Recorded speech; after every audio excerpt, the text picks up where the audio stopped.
मित्रों नमस्कार, मैं हूं राकेश कुमार। आप देख रहे हैं मत अभिमत।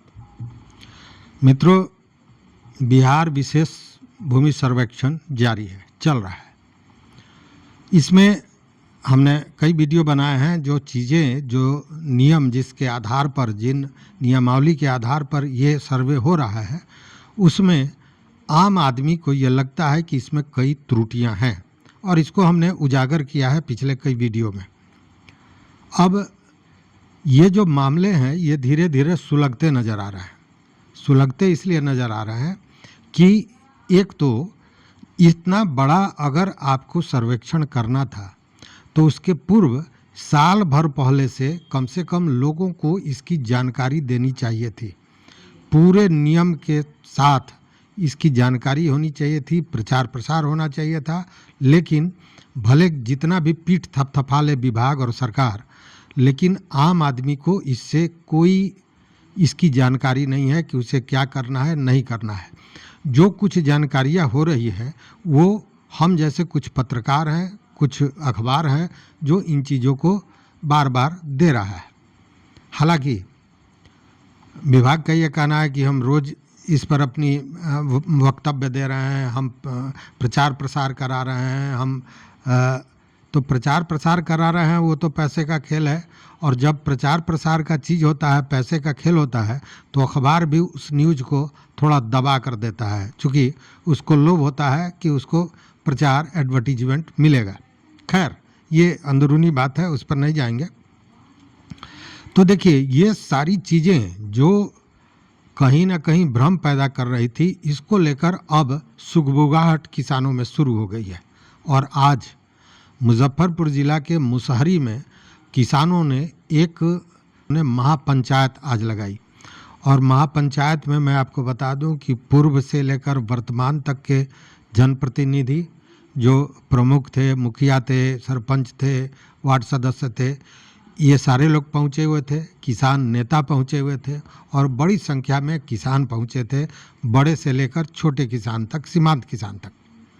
सब अपनी अपनी बात बता रहे थे और समस्याओं का एक बड़ा पुलिंदा वहाँ खड़ा था। उन समस्याओं में अगर आप देखें तो सबसे बड़ी समस्या जो था वो ये कि ये बताया जा रहा है कि अगर कोई गड़बड़ी है तो उसका परिमार्जन आप करा लें। लेकिन वहाँ ऐसे कई मामले आए जिसमें 2 साल 3 साल से लोगों ने आवेदन कर रखा है, लेकिन परिमार्जन नहीं हो रहा है, दाखिल खारिज नहीं हो रहा है और तमाम तरह की ये चीज़ें सामने आई हैं।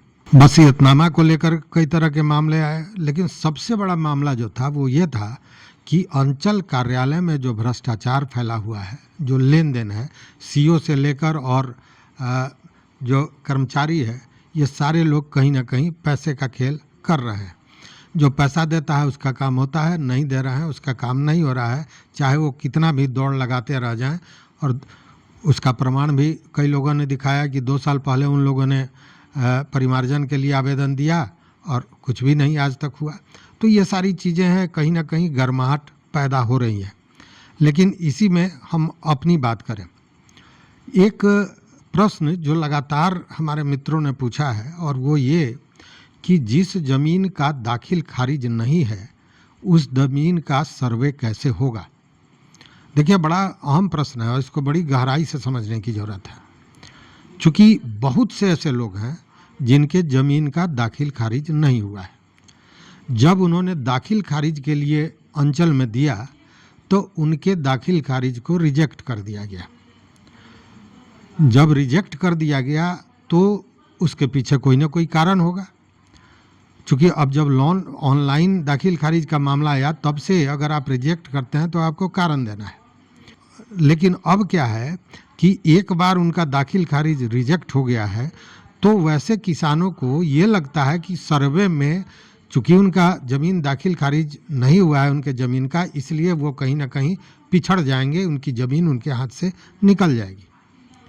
तो क्या ये सच है कि अगर आपके पास दाखिल खारिज नहीं है तो ज़मीन आपके हाथ से निकल जाएगी?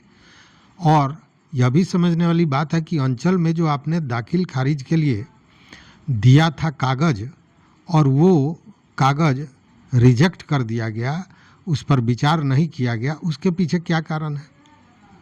देखिए, अभी 2-3 दिन पहले की बात है, हमारे एक वरिष्ठ पत्रकार हैं चंद्रभूषण पांडे जी, उनका एक आदमी है जो काम करता है, रविंद्र ठाकुर। उसने ये बताया कि उसके ज़मीन की दाखिल खारिज नहीं हुई है, जबकि उसने अपने ही भाई से एक ज़मीन का टुकड़ा लिखाया है। वो ज़मीन उसके भाई के नाम पर भी नहीं है। वो ज़मीन उसके पिताजी ने खरीदा था।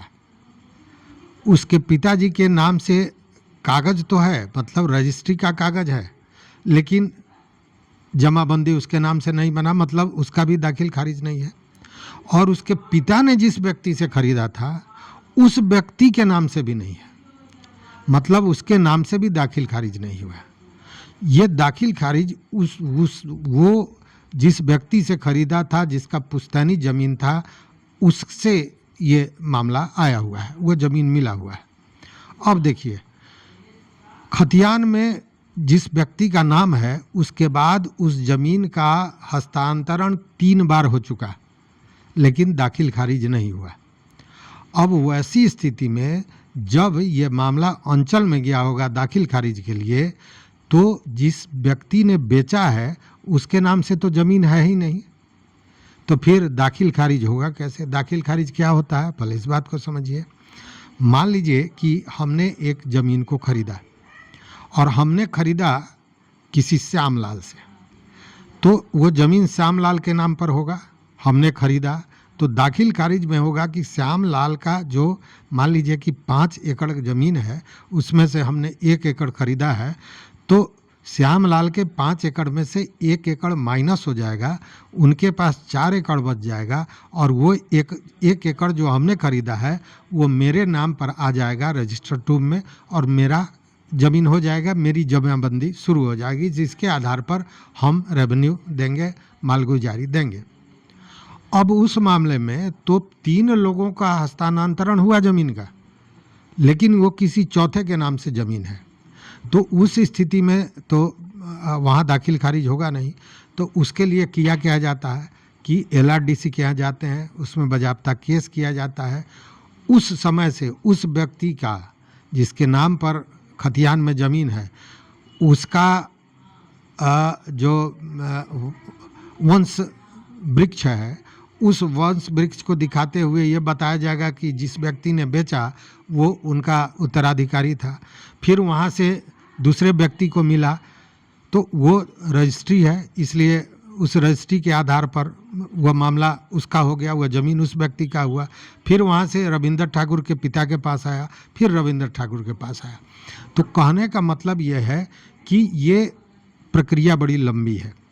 अब इसमें ये कहा जा रहा है कि अगर आपका दाखिल खारिज नहीं है, उस स्थिति में भी ये ज़मीन आपके नाम से इसका खाता खुल सकता है, लेकिन उसके लिए आपको करना क्या होगा? तो जहाँ से दाखिल खारिज नहीं हुआ है, मतलब ओरिजिनल जहाँ खतियान में नाम है या जिसके नाम पर जमाबंदी चल रही है, उसके बाद जितने लोगों का हस्तांतरण हुआ है उस ज़मीन का, उस सब का आपको पूरा ब्यौरा देना होगा कि किसने बेचा, वो उसका उत्तराधिकारी था कि नहीं, फिर उससे किसने खरीदा, और उस ज़मीन को उसी ने बेचा है या फिर उसके उत्तराधिकारी ने बेचा है। अगर उत्तराधिकारी ने बेचा है तो वंशावली की वहाँ भी ज़रूरत पड़ेगी। मतलब पूरा अगर ब्यौरा देते हैं तो सर्वे के दौरान ही ये आपके नाम से हो सकता है। अगर ब्यौरा आप उपलब्ध नहीं कराते हैं, उस स्थिति में फिर ये मामला चला जाएगा LRDC के यहाँ, और तब वहाँ से इसका निराकरण होगा, लेकिन वहाँ भी आपको ये सारे साक्ष्य देने होंगे। तो ये एकदम स्पष्ट हो जाइए कि अगर आपके ज़मीन का दाखिल खारिज नहीं हुआ है, इसका ये मतलब नहीं है कि ज़मीन आपके नाम का नहीं है या ज़मीन का खाता आपके नाम से नहीं खुलेगा, बशर्ते आप जब से उस ज़मीन का दाखिल खारिज नहीं हुआ, या यूँ कहे कि उस ज़मीन का ओरिजिन जहाँ से होता है वहाँ से लेकर आप तक, आपने जो खरीदा उस ज़मीन को, वहाँ तक आपको वंशावली के साथ सारे लोगों का कागजात चाहिए। अगर 3 हस्तांतरण हुआ और तीनों के रजिस्ट्री का केवाला का कागज़ आपको उपलब्ध हो जाए तो वो अपने आप में काफ़ी है इन चीज़ों को पुष्ट करने के लिए। लेकिन अगर पुराना मामला है तो ये कागज़ जुटाना बड़ा मुश्किल है।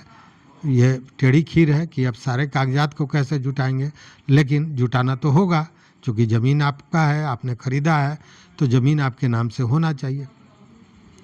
तो ये एक जो बड़ा असमंजस का भाव था, ये मैंने सोचा कि आज इस पर बात हो और ये मैं आपको बताऊं कि इसके लिए कहीं से घबराने की बात नहीं है, लेकिन ज़रूरत यह है कि घबरा के घर में बैठ जाने और माथा दर्द लेकर और फिर झंडू बाम लगाने से बेहतर है कि आप लग जाइए और उसकी जो जिससे आपने ज़मीन खरीदा उससे उसका कागज़ ले लीजिए, फिर कहिए कि आपने जिससे ज़मीन खरीदा है उसका कागज़ उपलब्ध कराइए। हो सकता है वो व्यक्ति अगर होशियार होगा तो उसका कागज़ भी रखा होगा। तो इस हिसाब से आपको उस कागज़ का व्यवस्था करना होगा। कागज़ का व्यवस्था करके जाइए, प्रपत्र 2 भरिए, वंशावली सबका लगाइए और उसके बाद शिविर में ही जहाँ सर्वे हो रहा है वहीं से इसका निस्तारण हो जाएगा।